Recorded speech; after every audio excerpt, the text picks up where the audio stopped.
hello to everyone out there in Blount County and beyond. I hope that you are continuing to stay healthy and safe. I am so happy to welcome you back once again to Storytime for Grown-Ups. My name is Melinda, and I'm a reference librarian here at the Blount County Public Library in Maryville, Tennessee. Can you believe it's March already? It seems like February just flew by, and with it, those weeks that we normally officially designate to celebrate Black History Month. However, here at the library, we believe that African American history is something to be celebrated all year long, not just at one particular time. And we also believe that it's important to celebrate not only those very famous individuals who may have lived in faraway times and faraway places, but also the innumerable unsung heroes here in our own local towns and communities. And that's particularly true here in Blount County. Since our early history, our African American citizens have played a really vital and important role in building and shaping our community for the better. And fortunately for us, there are a number of individuals and organizations in Blount County who are working hard to preserve the stories of these individuals. And among these is Shirley Carr Clowney. Shirley is our friend and also a volunteer in genealogy and local history. And she is also the executive director of Triple ABC, or African Americans of Appalachia and Blount County, an organization dedicated to preserving African American history here. I would like to thank Shirley very much for granting us permission very graciously to read from her book today. It is called Our Place in Time, Blacks in Blount County. And in it, she has compiled a fascinating collection of photographs and information about a wide array of individuals who have contributed and, in many cases, continue to contribute to our community in so many ways. So, in celebration of their lives, I would like to read a sampling of Shirley's book today. And she covers a great number of topics in different chapters, but I will begin with her section on school days in our town. One-room schoolhouses were typical of early American frontier communities, and Sam Houston Schoolhouse in Blount County is an example of that type of structure. However, schools were racially segregated until the mid-20th century. The needs of Black families were first met by a Black veteran named Oscar Wilson, who established the first school for Black children just after the Civil War. Several Black schools in Blount County existed from 1900 until the 1960s, when integration was instituted by law.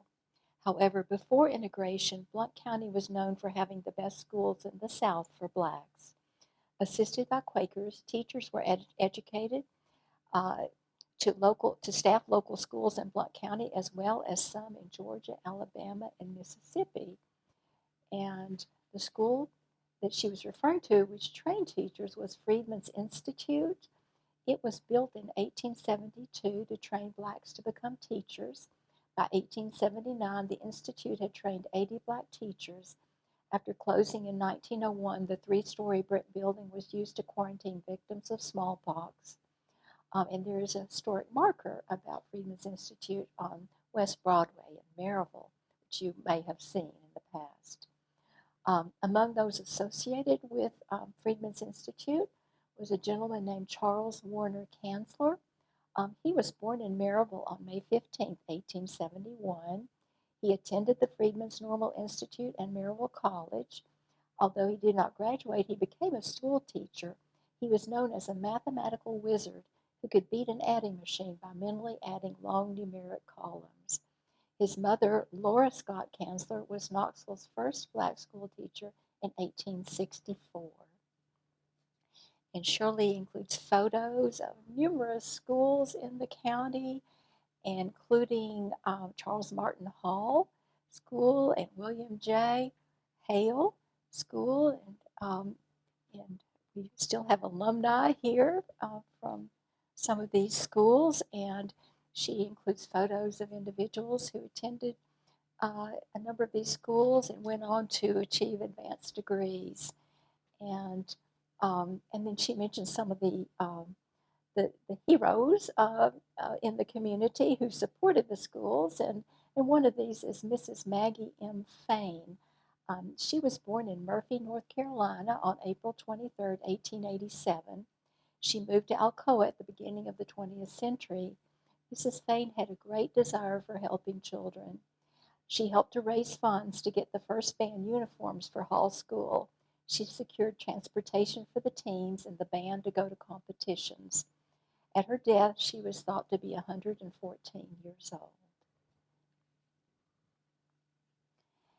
And Shirley also covers Maryville College and has a section of the first Black women enrolled at Maryville College. Maryville College embraced diversity from the pre-Civil War era until 1901, when it was forced to comply with a bill passed by the Tennessee legislature that made it illegal to educate Black students in private institutions. In 1954, the Brown versus Board of Education decision by the United States Supreme Court ruled segregation illegal. The Board of Directors at Maryville College immediately voted to accept qualified students without regard to race or color. In the fall of 1954, 6 Black students, the Maryville Six, were enrolled. 3 graduates from Charles Martin Hall High School, Alcoa, became the first 3 Black women ever to be enrolled at Maryville College. Shirley Carr Clowney, valedictorian, Queen Elizabeth Crossing, and Louise Hill Gilmore. The other Black students were Leo Valentine of William J. Hale High School of Maryville, Nancy Smith Wright of Knoxville, and Freeman T. White of Florida. The reintegration of Maryville College was basically peaceful, unlike other institutions in the South. Nancy Wright became the first Black woman to graduate in 1960. And Shirley goes on to tell us about other schools and students in the Blount County area. And there was Thomas Bartholomew Lillard, who was born a slave, according to researcher Edwin Best. He was a sergeant in a Union detachment late in the Civil War. After the war, he was elected an alderman and a school board member in Maryville. A school was built in 1910 and named the Thomas B. Lillard School. It was the first Blount County school for Blacks. It was later replaced by Hale High School, built in 1930. Lillard owned a property on Main Street, Maryville, and ran a confectioner. T.B. Lillard Jr. was a graduate of Maryville College in the late 1880s. Also extremely important in the community, along with the schools, were the churches, and Shirley includes a chapter on finding meaning in worship. Religion has been important to Blacks from the early days of slavery to the present time. Records of the earliest churches in Blount County go back to the late 18th century. John Chavis is believed to be the first African-American Presbyterian minister, 1752 to 1838. John Gloucester was ordained as a Presbyterian minister, as well as George Erskine, who attended New Providence Presbyterian Church in Maryville, Tennessee. The African Methodist Episcopal Zion, AMEZ Church, was organized soon after slaves were freed. The St. Paul AMEZ Church is still in the location on Broadway in Maryville.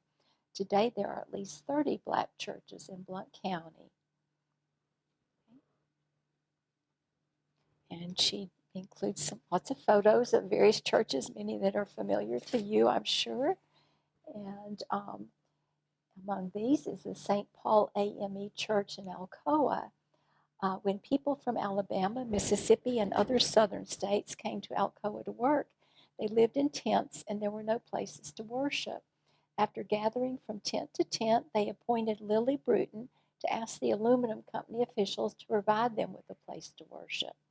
The company gave them enough lumber to build a tent. That was the beginning of St. Paul AME Church Alcoa in 1918. The conference sent its first pastor, the Reverend T.E. West.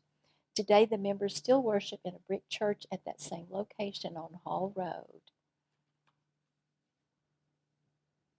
And she also has a photo and description of St. Paul AMEZ Church. And St. Paul AMEZ Church of Maryville has traced its beginnings back to May 7, 1867. Trustees named were Jacob Henry, William B. Scott, Lawson Kanzler, and William S. McTeer. The original church that was built in March 1880 was destroyed by fire in 1903. The subsequent building was also destroyed by fire in 1943. The church was rebuilt and later innovated and modernized in 1987. Today, the church remains in the same location as the oldest black church in Blount County.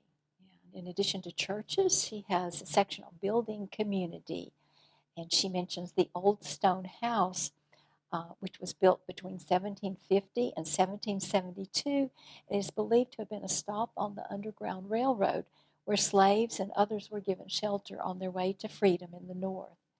It is now, in 2017, the home of Frank and Ann Landers, who built living quarters adjoining the original house. And also there are caves in Friendsville which were used to hide slaves going north to freedom and men who did not want to be conscripted into the army. This picture is in the location of Cudjoe's Cave. A little more recent history, um, she has a home purchase. Alcoa workers who lived in the Hall community had the opportunity to purchase their homes for $865 up, or $17.29 a month, that included taxes, insurance, and interest. 54 Newton Street, pictured here, was owned by one of the Alcoa employees, Dallas Patton, and was priced at $1,257. And then there's a photo of the commercial building in Hall. Long before Walmart, the Hall community had the commercial building for one-stop shopping. It housed a meat market, a grocery store, a drugstore, barber shop, pool hall, and library. It may have been one of the first buildings named for Martin Luther King Jr. Although structurally sound, the building was demolished in spite of attempts to keep it as a part of the Hall community. And Shirley goes on to tell us about leaders in the town in a section called Governing Our Town with Pride.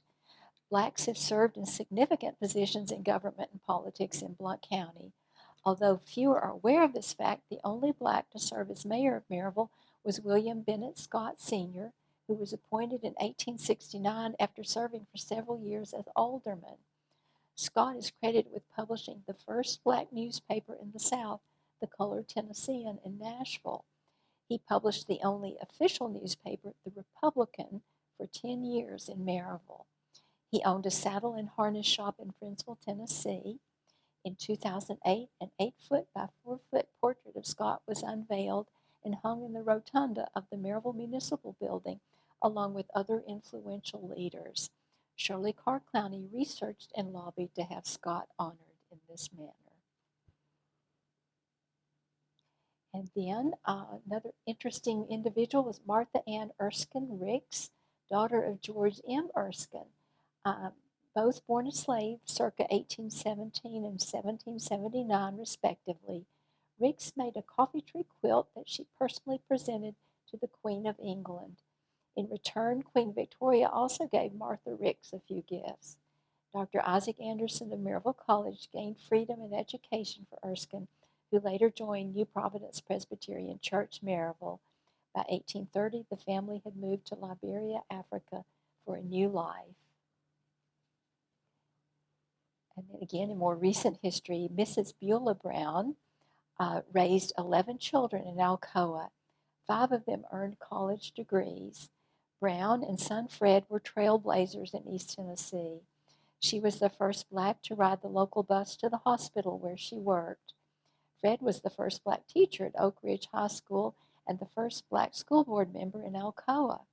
Mrs. Brown served on the board of Blount County's Girls Club, director of Blount County Citizens Group, PTA president for 6 years at Hall School, worked with voter registration and political awareness for blacks, helped with Boy Scout troop, and was a Red Cross volunteer. Brown participated in beautification projects and organized the 4-H Club and Home Demonstration Club. She served on the county council for 5 years and conducted workshops on local and district levels. And now we'll move on to a section on 19th and 20th century doctors who attended to our health issues. In the Black community of Blount County, doctors were well respected. And among the health care providers in the community were Aunt Leah Teeter, who was a midwife who delivered many babies in the Oldfield community. And then there was Dr. Walter Samuel Ernest Hardy of Charleston, South Carolina, and a graduate of Meharry Medical College. He was invited to Alcoa to serve the Black citizens.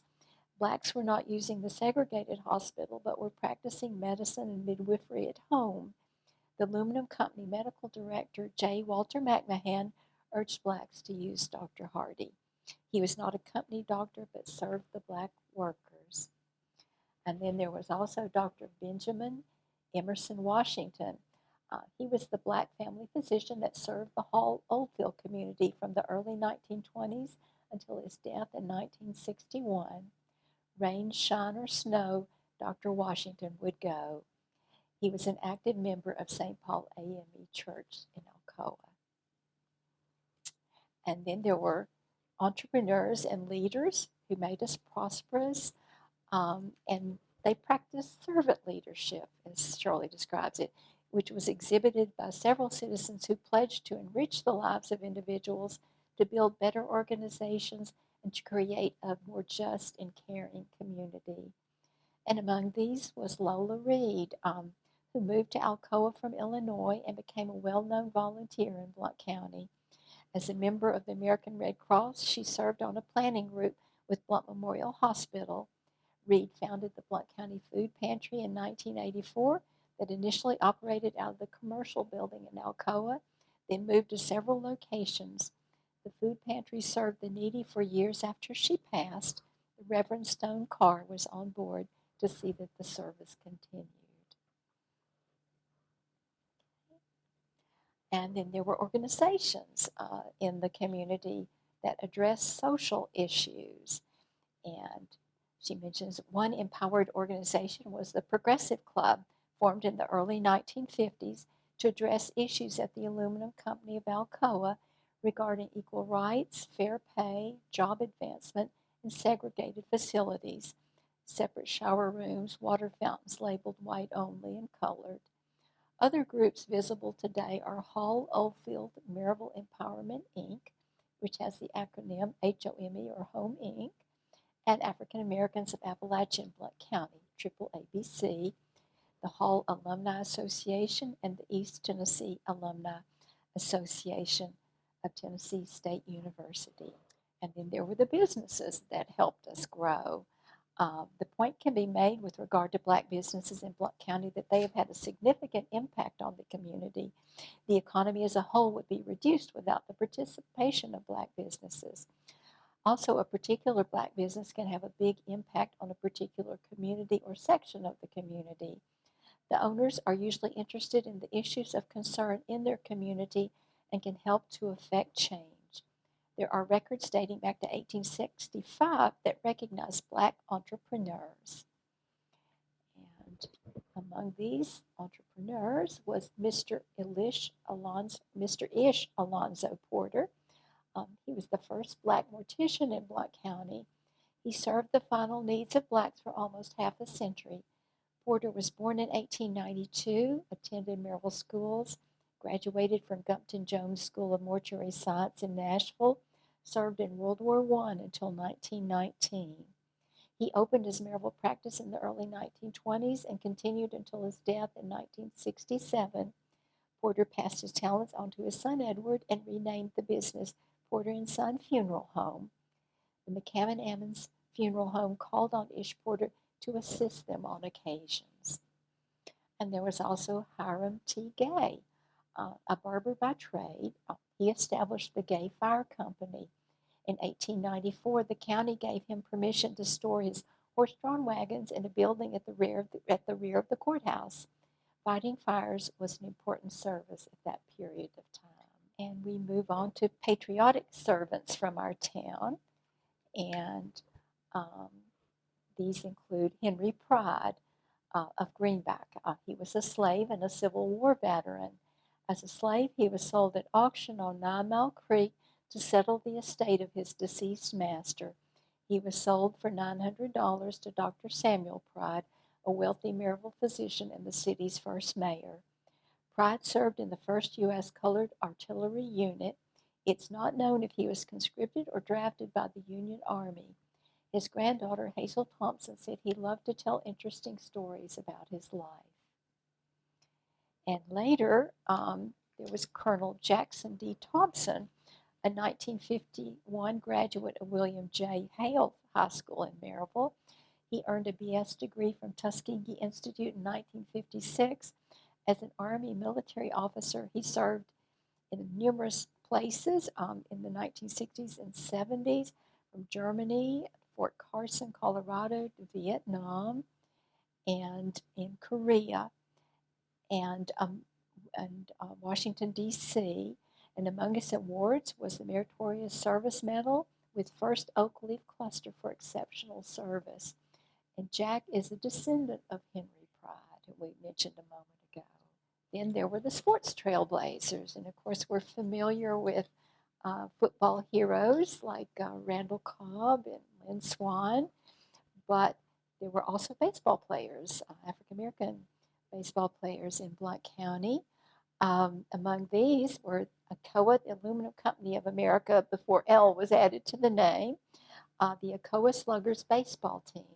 Recreation for the workers was also important to the aluminum company. There were figures like James Gathers of Alcoa, who had something like rheumatism as a child and did not walk well. He was advised to walk more, and then he began to run and became one of the country's top sprinters. He ran track for the Air Force team during the Korean War. Gathers was awarded a bronze medal in track at the Olympics in Helsinki in the 1950s. One of his training advisors was Jesse Owens, who had won 4 gold medals at the 1936 Olympics in Berlin. We will turn to cultural artists who entertained us, and Shirley includes storytellers and artists and writers and singers. And one that she describes is Bessie Harvey. Bessie Harvey was the 7th of 13 children fighting for life during the Great Depression in 1929. After marriage and having 11 children, she ultimately divorced Harvey and moved to Alcoa from rural Georgia. Bessie was a self-taught folk artist whose sculptures are all over the world. Her unique art was developed from pieces of tree limbs and embellished with her hair or items such as marbles or buttons found around her house. Her art tools were basic household tools, and she never attended an art school. Bessie Harvey Street was the 2nd street in Oldfield, named for a Black resident. And then one who is especially close to my heart as a librarian, who refers to public records frequently in genealogy and local history research, is Polly Toole. Polly Toole was born in 1820 and belonged to James M. Toole, a wealthy Blount County resident. Polly was credited with saving court records from a burning building set on fire by Confederate troops in 1864. She was given $20 for this heroic feat. In 1864, the courts gave her $5 per quarter or $20 a year. By 1878, her allowance was increased to $40 per year. She died on January 8, 1879. The court paid for her burial, and the rest of her allowance was given to her son, Marshall Pope.